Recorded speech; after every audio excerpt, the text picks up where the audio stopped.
पढ़ते हैं हम लोग, उसके बाद इसको बनाने पे चलेंगे कि किस तरीके से हम लोग बनाते हैं इसको। सबसे पहला चीज, जब होल्डिंग और सब्सिडियरी का आपके पास क्वेश्चन होगा तो एट लास्ट आपको बनाने को मिलता है क्या चीज, consolidated balance sheet. Consolidated balance sheet का मतलब होता है जब दो कंपनी के बैलेंस शीट को एक साथ मर्ज करके आपके सामने रख दिया जाए तो that the portion is called consolidated balance sheet. Is it done? अब देखो अच्छे तरीके से, दो कंपनी है, दोनों का नाम भी दिया होगा एच लिमिटेड और एस लिमिटेड।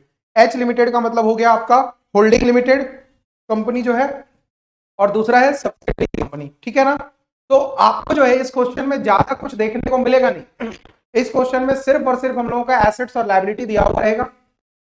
जो मैक्सिमम जो चीज हम लोग को देखना है वो नीचे, जो क्वेश्चन के नीचे का पार्ट होता है उस पर ज्यादा ध्यान देना है। जैसे यहां पर क्या बोला है, स्टार्टिंग का अगर फर्स्ट लाइन पढ़े तो वहां पर क्या डायरेक्टली बोल दिया कि consolidated prepare a consolidated balance sheet as on 31/3/2015। तो नो डाउट क्वेश्चन के रिक्वायरमेंट के बेसिस पर हम लोग कंसोलिडेटेड बैलेंस शीट भी बनाएंगे, कोई दिक्कत नहीं। लेकिन उस कंसोलिडेटेड बैलेंस शीट को बनाने से पहले हमको 5 चीज अलग से निकालना पड़ता है। क्या क्या निकालना पड़ता है? जो लोग पुराना वीडियो देखा होगा, ठीक है, जो लोग प्रीवियस जस्ट इससे पहले का वीडियो देखा होगा उसको पता है कि क्या क्या चीज निकालना है, और जो नहीं देखा वो अभी तो देख ही लीजिएगा, और साथ ही साथ प्रीवियस वाले वीडियो में भी जाके देख लीजिएगा कि क्या क्या चीज निकालना है। क्योंकि प्रैक्टिकल चीज, जैसे आप लोग चिल्ला रहे हो ना कि सर प्रैक्टिकल क्वेश्चन बता दीजिए, प्रैक्टिकल बता दीजिए, एक दिन में आप कुछ नहीं कर सकते हैं प्रैक्टिकल का, क्योंकि जब आपको पता ही नहीं है कि क्या क्या चीज निकालना है तो क्वेश्चन आपके सामने रहेगा और आप क्वेश्चन के सामने रहिएगा और क्वेश्चन देख के आपको हंसेगा और आप रो भी नहीं पाइएगा, ठीक है ना। तो इसलिए ध्यान दीजिएगा इसमें निकालना क्या क्या चीज होता है। हम जो है लास्ट आपको वीडियो में सारा चीज बताए हैं कि कौन कौन सा चीज निकालना होता है, जिसमें 4-5 चीज हम लोग का मैंडेटरी है, उसको निकालना ही होगा।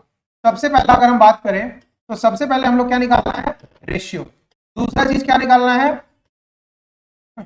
करंट ईयर का प्रॉफिट। फिर क्या निकालना है भाई, कैपिटल रिजर्व, या फिर कैपिटल रिजर्व, या फिर इसी के जगह पर हम लोग को गुडविल निकालना होता है, ठीक है। वो कब निकलता है, कैसे निकलता है, वो हम लोग क्वेश्चन के बिहाफ पे देख लेंगे। फिर अगर हम बात करें तो यहां पर हम लोग का निकलेगा माइनॉरिटी इंटरेस्ट।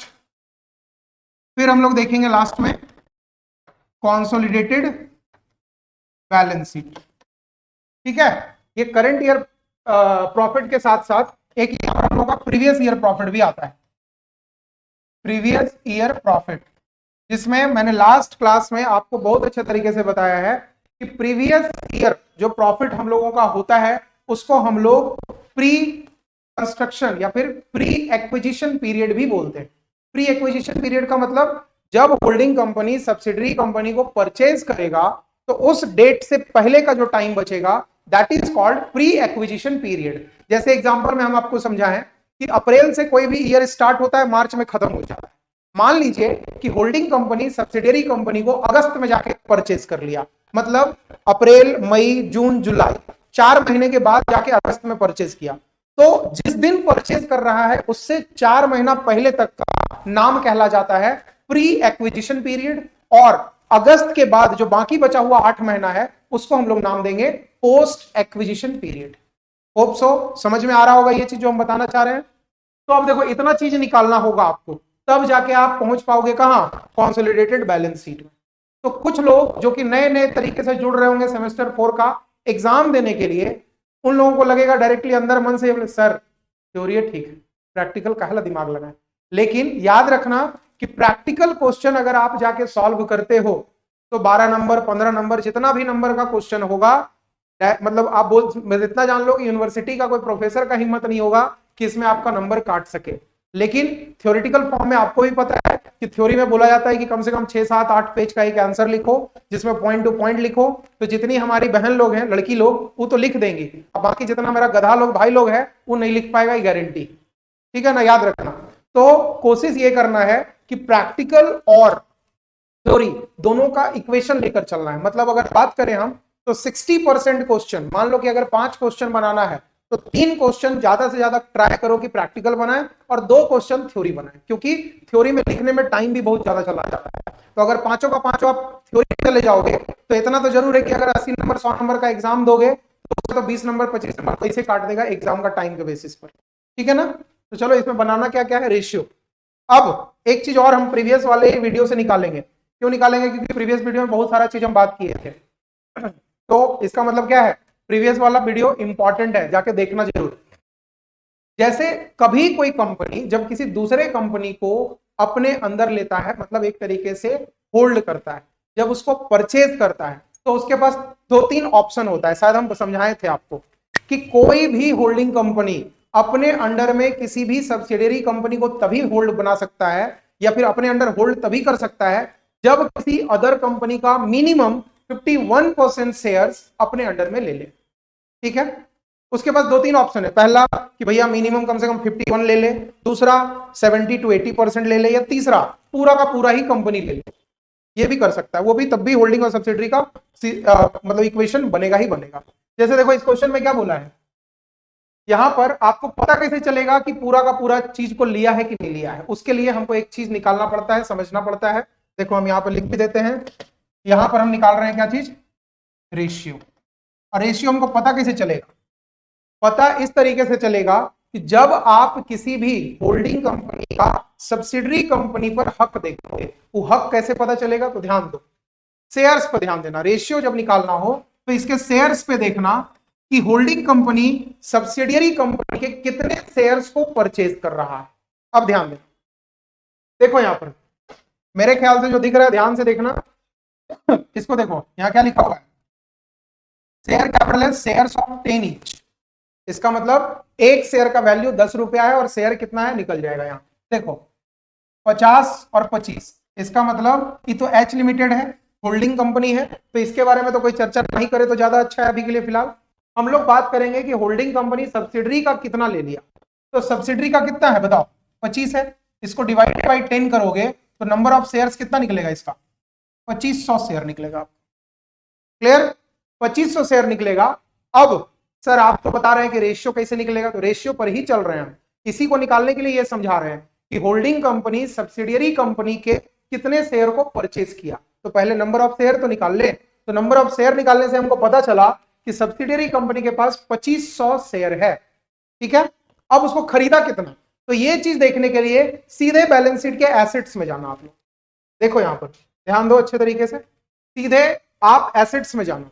एसेट्स में सीधा सीधा लाइन में लिखा होगा, क्या लिखा हुआ है देखो यहां पर कि 2500 share of holding company in subsidiary company. इसका मतलब क्या है कि होल्डिंग कंपनी जो है वो सब्सिडियरी कंपनी का पूरा 2500 खरीद लिया, ठीक है, पूरा का पूरा 2500 खरीद लिया।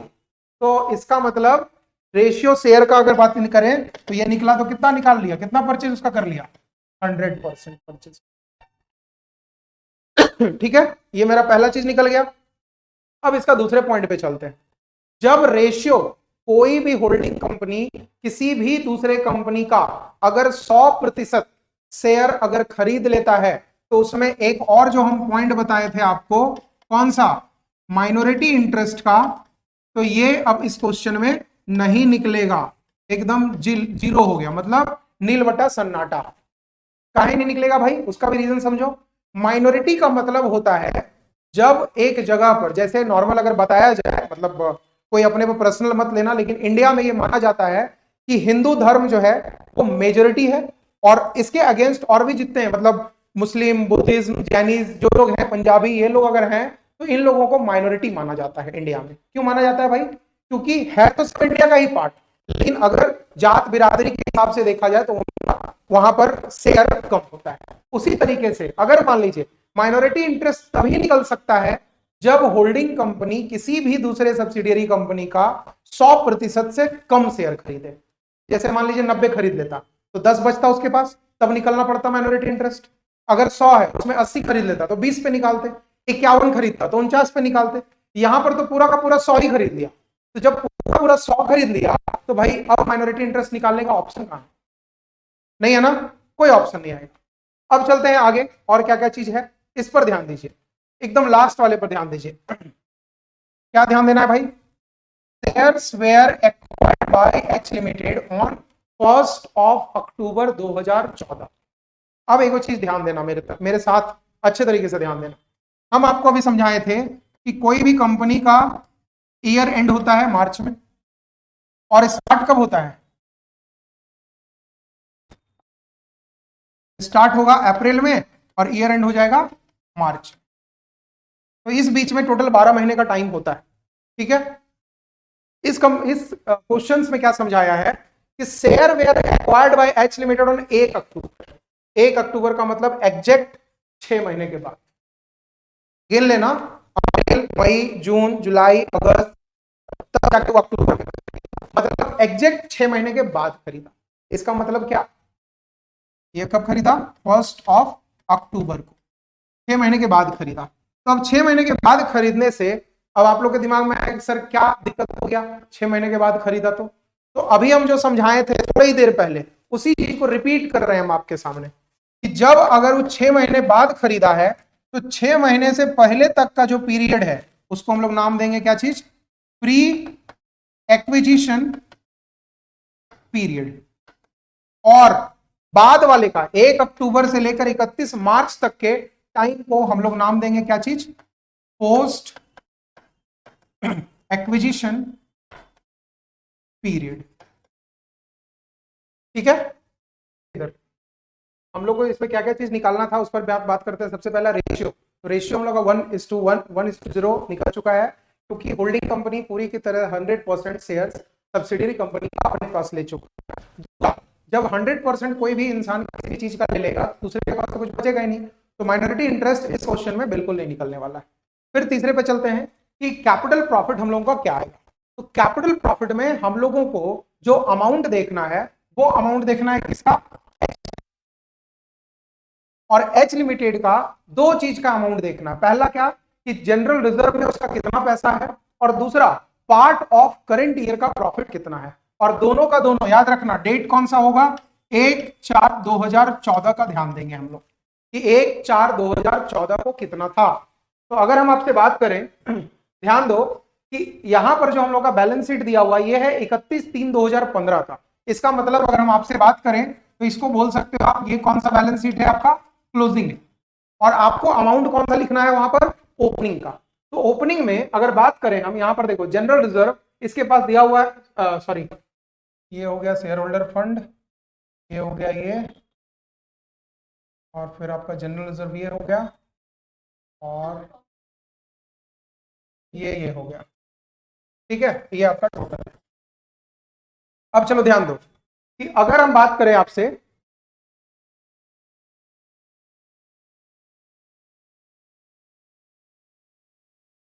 क्लोजिंग के बाद जो है हम लोगों का ये शेयर होल्डर फंड, जो शेयर कैपिटल है ये है ना, जनरल रिजर्व ये हुआ, पीएल ये हुआ, और ये लायबिलिटी हुआ।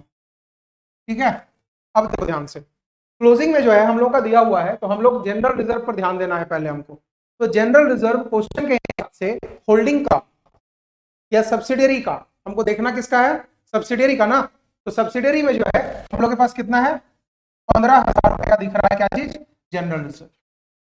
जनरल रिजर्व दिख रहा है कितना? 15,000 रुपया। लेकिन ये कौन सा बैलेंस है? Closing balance. और अभी हम आपसे क्या बात की कि हमको ध्यान किस चीज पर देना है? ओपनिंग में कितना था वो। तो ओपनिंग में देने के लिए कुछ नीचे एडजस्टमेंट दिया, उसको पढ़ना पड़ेगा। नीचे क्या एडजस्टमेंट दिया है? There was a balance of 10,000 in the general reserve of S limited.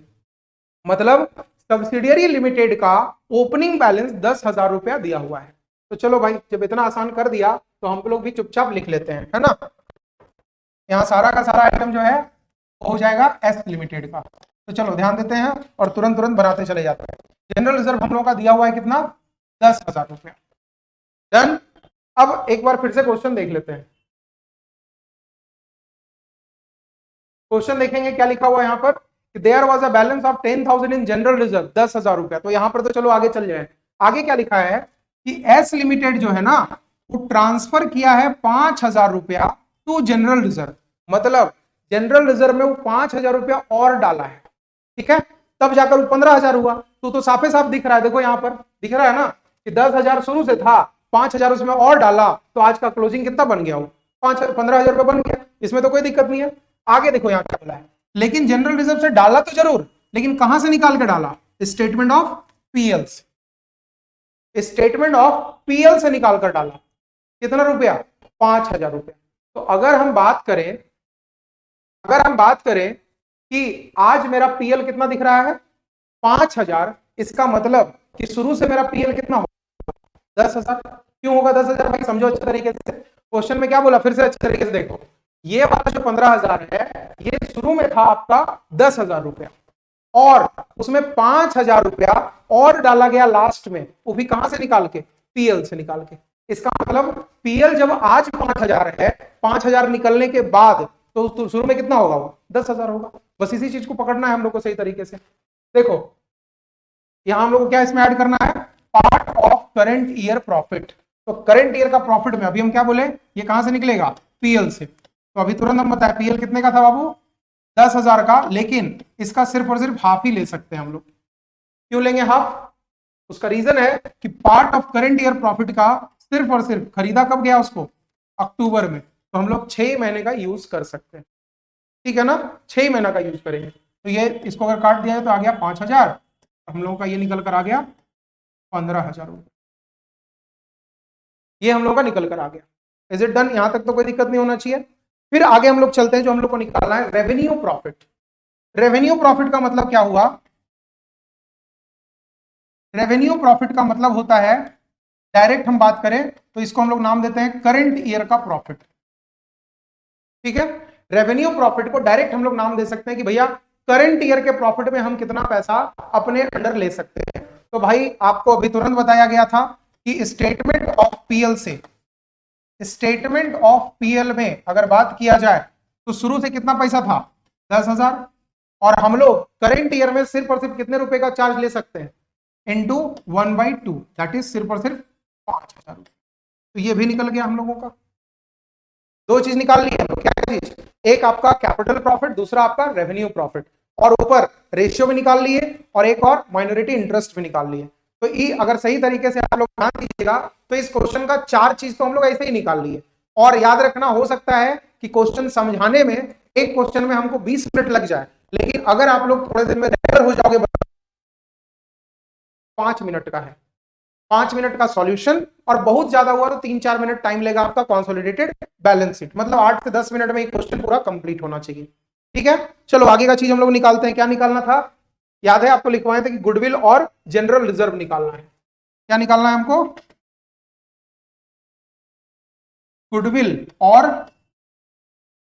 General reserve. Goodwill और जनरल रिजर्व कब निकलेगा भाई, ये दोनों का चीज भी समझते हैं। गुडविल कब निकलता है, जब आप किसी भी कंपनी का एसेट्स ज्यादा में खरीद लिए और उसको पैसा दिए कम, तो निकल गया वहां पर क्या चीज, कैपिटल, और जनरल रिजर्व निकल जाएगा। और गुडविल कब होगा, जब आप मान लीजिए पैसा उसको ज्यादा दे दिए, मान लीजिए 10 लाख रुपए का कंपनी, आप उसको 12 लाख रुपया पेमेंट कर दिए, इसका मतलब 2 लाख रुपया आप किसके नाम पे पेमेंट कर, उस कंपनी के नाम पर, तो उसको बोलते हैं गुडविल। और कैपिटल रिजर्व कब निकलेगा, जनरल रिजर्व कब निकलेगा, जब आप उसके लायबिलिटी को ज्यादा खरीदकर कम पैसा पेमेंट कर रहे हैं, तो उस हिसाब में आपके माथे पर और लायबिलिटी बना हुआ रह जाता है। तो इसको देखते हैं, सही तरीके से निकालते हैं। इसको बहुत इजी तरीके से हम लोग निकाल सकते हैं। सबसे पहले निकालेंगे क्या चीज, कॉस्ट ऑफ शेयर। तो शेयर का कॉस्ट क्या लिए भाई, वो तो शुरू में आपको पता है, 2500 शेयर 10 रुपए करके खरीद लिए थे हम लोग। तो पेमेंट टोटल का टोटल हम लोग कितना उसको करने वाले थे, 25,000 रुपया करने वाले थे, ठीक है। 25,000 रुपया आप उसको पूरी तरीके से पेमेंट करने वाले थे। और आगे क्या दिया हुआ हम लोगों का, कि फेस वैल्यू ऑफ शेयर्स क्या था बताओ, इसमें हम लोग लेस करेंगे face value of shares. Face value of share क्या था, तो अगर हम बात करें तो जब जितने में खरीदे वही उसका फेस वैल्यू भी था, कितना, 25,000 रुपये। ये इसका फेस वैल्यू ऑफ शेयर्स था, ठीक है। जाके ध्यान से देखना क्वेश्चन को भी दोबारा, और ये जितना चीज हम बना रहे हैं इसका भी पीडीएफ हम आपको फॉरवर्ड करेंगे, डिस्क्रिप्शन में होगा, जाके डाउनलोड भी कर सकते हो, कोई दिक्कत नहीं है। अब उसके बाद बात करते हैं यहां पर कैपिटल प्रॉफिट कितना हुआ। तो कैपिटल प्रॉफिट देखो यहीं पर बात कर सकते हैं, कितना हुआ था कैपिटल प्रॉफिट, 15,000 रुपए। तो इसको भी हम लोग इसी में जोड़ते हैं, कितना, 15,000 रुपए। तो मतलब अगर बात किया जाए तो हम लोग उसके कैपिटल प्रॉफिट को ले लिए 15,000 और उसके शेयर्स को ले लिए 25,000। मतलब अगर सही तरीके से बात करें तो मेरे पास टोटल पैसा हमको कितना देना पड़ रहा है, 40,000 रुपया। ठीक है ना। 40,000 रुपया का चीज हम लोग कहीं ना कहीं बोल सकते हैं क्या चीज हुआ, 40,000 रुपया हमको कहीं ना कहीं मिल रहा है, और हम लोग कॉस्ट ऑफ शेयर मात्र कितने का खरीदे, 25,000 रुपए का। तो मतलब अगर बात करें तो 15,000 रुपया कहीं ना कहीं हम क्या चीज में रह गए, लॉस में। और जब आप लॉस में रह जाइए, मतलब बोलने का मतलब है 25,000 खरीद के 40,000 आप किसी को दे रहे हैं, इसका मतलब आप 15,000 एक तरीके से लॉस में। और होता है जब बड़ा बड़ा कंपनी को छोटा कंपनी, या फिर बहुत सारे छोटे कंपनी को बड़ा कंपनी खरीदना चाहता है, तो 2-4 रुपया 10 रुपए का लॉस प्रॉफिट नहीं देखा जाता। तो ये चीज हम लोग का क्या कहला जाएगा बताओ, इसको नाम क्या देंगे हम लोग, कैपिटल रिजर्व ना जी। हम लोग नाम देंगे यहां पर, इसको नाम देते हैं हम लोग क्या चीज, कैपिटल रिजर्व, कैपिटल रिजर्व। ये हम लोग का आ गया। ठीक है, आपको पता है ऐसे तो अगर हम क्या बोलते हैं लाइन वाइज अगर निकालते, तो लाइन वाइज में सबसे पहला निकलता है रेशियो, फिर निकलता है कैपिटल प्रॉफिट, फिर निकलता है रेवेन्यू प्रॉफिट, फिर निकलता है गुडविल एंड कैपिटल रिजर्व, और फिर निकलता है माइनॉरिटी इंटरेस्ट। लेकिन इस क्वेश्चन में माइनॉरिटी इंटरेस्ट है ही नहीं, तो इसको भी खत्म कर देंगे। अब हम लोग सबसे लास्ट पे चलते हैं क्या चीज पर, कॉन्सोलिडेटेड बैलेंस शीट, है ना। कॉन्सोलिडेटेड बैलेंस शीट, पूरी तरीके से बैलेंस शीट को उठा के लाना पड़ेगा, लेकिन यहां पर एक चीज हम लोग को निकालना और पड़ेगा, क्या चीज, कॉन्सोलिडेटेड प्रॉफिट एंड लॉस, कि भैया पीएल का कॉन्सोलिडेटेड बताओ कि कितना आ रहा है। पीएल का कॉन्सोलिडेशन का मतलब है कि जो भी प्रॉफिट है बचा हुआ एच लिमिटेड का, मतलब होल्डिंग का, और जो भी प्रॉफिट है एच लिमिटेड का, दोनों को एक साथ हम लोगों को ऐड करना होगा। डन। तो नीचे लिख देते हैं हम यहां पे, क्या लिखेंगे यहां पर, लिखते हैं प्रॉफिट ऑफ एच लिमिटेड, ठीक है, इसको लिखेंगे। और प्रॉफिट ऑफ एस लिमिटेड से ज्यादा बढ़िया है कि आप यहां पर लिख दो क्या चीज, रेवेन्यू प्रॉफिट, ठीक है ना। तो प्रॉफिट ऑफ एच लिमिटेड जरा निकाल लो यहां, प्रॉफिट ऑफ एच लिमिटेड कितना था स्टेटमेंट ऑफ पीएल में, ये 10,000 का था। देखो प्रॉफिट ऑफ एच लिमिटेड कितना दिया हुआ है, 10,000 रुपया, ये हम लोग का दिया हुआ है। और रेवेन्यू प्रॉफिट आप अभी तुरंत निकाले हो कितने रुपए का, 5,000 रुपए का, तो ये निकल के आ गया 15,000। अब कुछ लोग जिनको की होल्डिंग और सब्सिडरी में इंटरेस्ट नहीं होगा, कुछ मेरे प्यारे स्टूडेंट जो होंगे जिनको इंटरेस्ट नहीं होगा, और जिनको इंटरेस्ट है और कहीं पर नहीं समझ में आ रहा हो, वो कमेंट कर दीजिएगा, उस सेक्शन को दोबारा बता देंगे, या फिर आप मेरे साथ इंस्टा, फेसबुक और आपका यूट्यूब कहीं पे भी जुड़ के आप मेरे से डायरेक्टली भी कांटेक्ट कर सकते हैं कि सर यहाँ पे प्रॉब्लम आ रहा है, हमको बता दीजिए। और नहीं होगा तो देखते हैं किसी दिन, बहुत लोग बोल रहा है लेकिन आज तक हम कभी कोशिश किए नहीं है। कभी इंस्टा पे लाइव जाएंगे तो आप लोगों का डाउट भी हम देख लेंगे, है ना। दिक्कत ये होता है कि लाइव जाने के बाद 10 को अलग से दोस्त मैसेज करता है, ये प्रॉब्लम है। नहीं तो अगर वैसा फैसिलिटी हो, जो कि आप लोग मेरे से ज्यादा जानते होंगे, कि अगर इंस्टा में आप ही लोगों का कोई ग्रुप बन सकते हैं, तो वहां पे हम डायरेक्टली लाइव आ सकते हैं। जो भी सेमेस्टर 4 के स्टूडेंट्स हैं वो ज्वाइन कर लें। आगे देखिए, ये चीज हम लोगों का हो गया। तो अब बोलिएगा सर ये 4 को 5 को मेहनत कर दिए तो क्वेश्चन बन गया। क्वेश्चन का हम लोग पार्ट पुर्जा तो अलग कर ही दिए, अब क्वेश्चन को कुछ नहीं करना, हमको क्या करना है, बस क्वेश्चन का बैलेंस शीट को उठाना है, एज इट इज पूरी तरीके से रख देना है, हमको आंसर वही आएगा। ठीक है ना। तो चलो आपके साथ साथ हम यहाँ पे कॉन्सोलिडेटेड बैलेंस शीट भी बना लेते हैं। और आपको पता है कि मेरे पास जादू है, मतलब स्केल से हम खींच सकते हैं लाइन, ठीक ना। देखो आप मेरे से ज्यादा अच्छा लाइन नहीं खींच सकते हो, मेरे पास स्केल है, हम आराम से खींच लेंगे। कि हम लोग बना क्या रहे हैं, क्या बना रहे हैं हम लोग, कॉन्सोलिडेटेड बैलेंस शीट, वो भी कब, एज ऑन 31/3/2015, ये हम लोग बना रहे हैं कॉन्सोलिडेटेड बैलेंस शीट।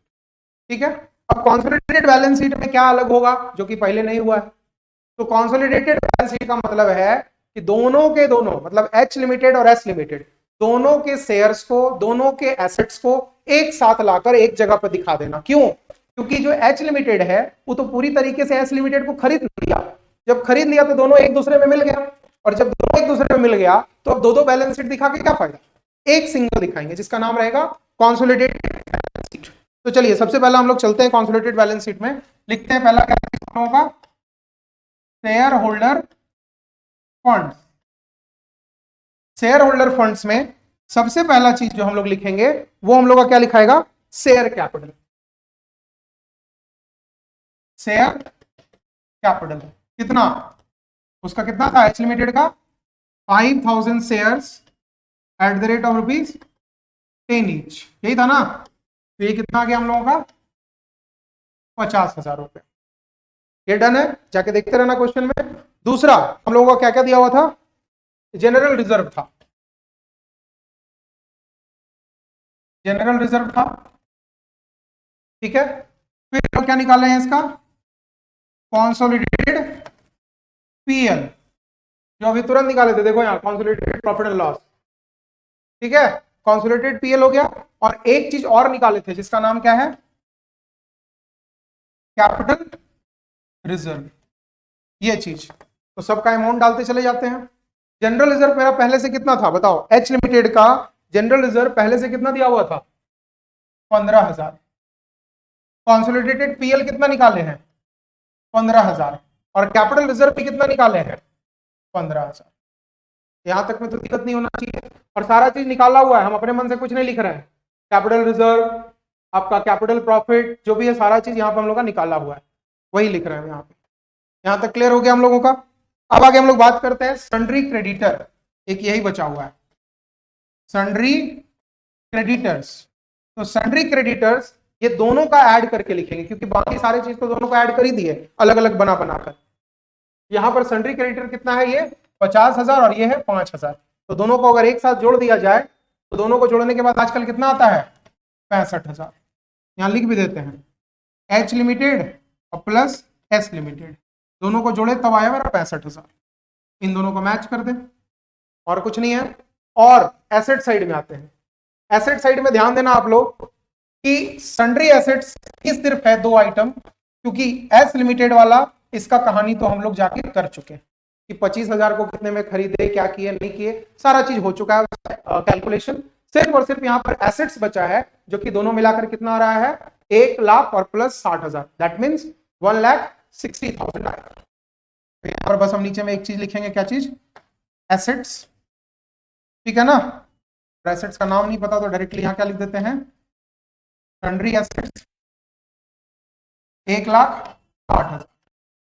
और मेरे ख्याल से जब हम लोग इतना मेहनत करके बनाए हैं तो गलत तो नहीं आएगा, इसको भी जोड़ देते हैं, ठीक है। 15 15 15 45 हो गया, 45 और 50 हो गया 95, 95 95 और 5 हो गया 1 लाख, 1,60,000। ये हम लोग का पूरी तरीके से डन हो गया, ठीक है ना। आज आप लोग इतना, अगर यहां तक मेरा वीडियो आप देख रहे हैं और अगर आप कमेंट कर पाते हैं तो सबसे पहले तो हाय सर और बाय सर जरूर लिख दीजिएगा, जिससे हमको समझ में आ जाएगा कि आप लोगों ने वीडियो बहुत अच्छे तरीके से देख रखा है, ठीक है ना। और बहुत ही मैं आपसे मिलूंगा नेक्स्ट वीडियो में नेक्स्ट टॉपिक के साथ। और जितने भी लोगों का रिक्वायरमेंट था कि सर इंडियन बैंकिंग का, इंडियन इकोनॉमी का जल्दी से जल्दी आप क्वेश्चन प्रोवाइड कर दीजिए, तो बहुत ही जल्द आप लोगों के पास क्वेश्चन प्रोवाइड हो जाएगा मेरे वीडियो के साथ, जो कि होगा छठ के बाद, है ना। तो तब तक के लिए, अभी के लिए बोल सकते हैं आप लोगों को हैप्पी छठ, और सब लोगों को छठ का शुभकामनाएं। चलिए तो आज का वीडियो यहीं पर खत्म करते हैं, और ये वीडियो ज्यादा से ज्यादा लोग तक पहुंचाने का काम आपका। और पता है ना क्या करना है, घंटी दबा दीजिएगा, जिससे आप लोग उठ सके कि हाँ सर का एक और वीडियो आ गया, ठीक है ना। Thank you.